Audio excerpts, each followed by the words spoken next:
The Post declined comment to Front Office Sports on whether it paid anything. 4 figures was a good deal for the Post if that's what they paid, given what it's. That's right. That was a good business transaction by one of Rupert Murdoch's companies. And secondly, and I wish we had more time to talk about this, but I firmly believe that there was a trial balloon floated yesterday by Dianna Russini to return to Twitter after one day that she was absent, just to kind of see what happens.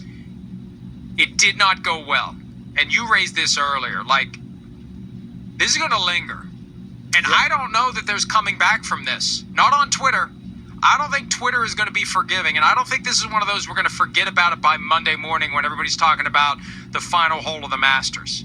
I think this is something, anytime she reports something, the floodgates are going to open and she's going to be harassed the way that she was in response to the very innocuous tweet that was posted yesterday. Yeah, it's gonna take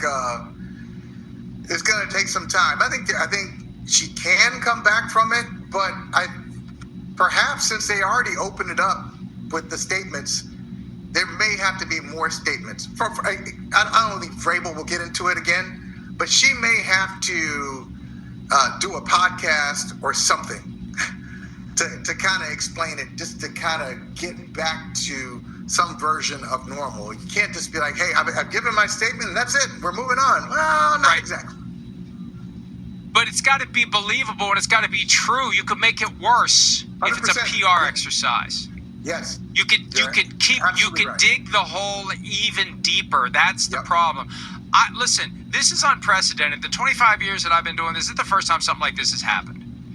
And I'm not sure that there's any way to come back from this. I'm not sure that disappearing for 12 to 18 months and then resurfacing in some new publication. I don't know. I don't know that there's any coming back from this, because your credibility is your commodity when you're a reporter.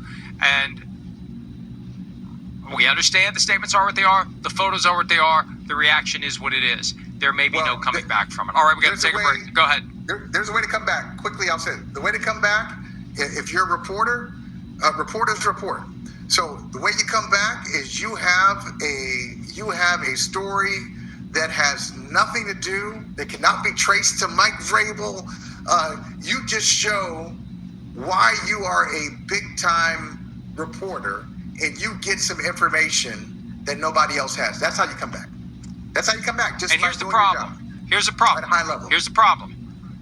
Anytime that happens now, you're going to have a block of the Twitter sphere that says, we know how you got your information. That's unavoidable. That's a ball and chain that I think is impossible to detach.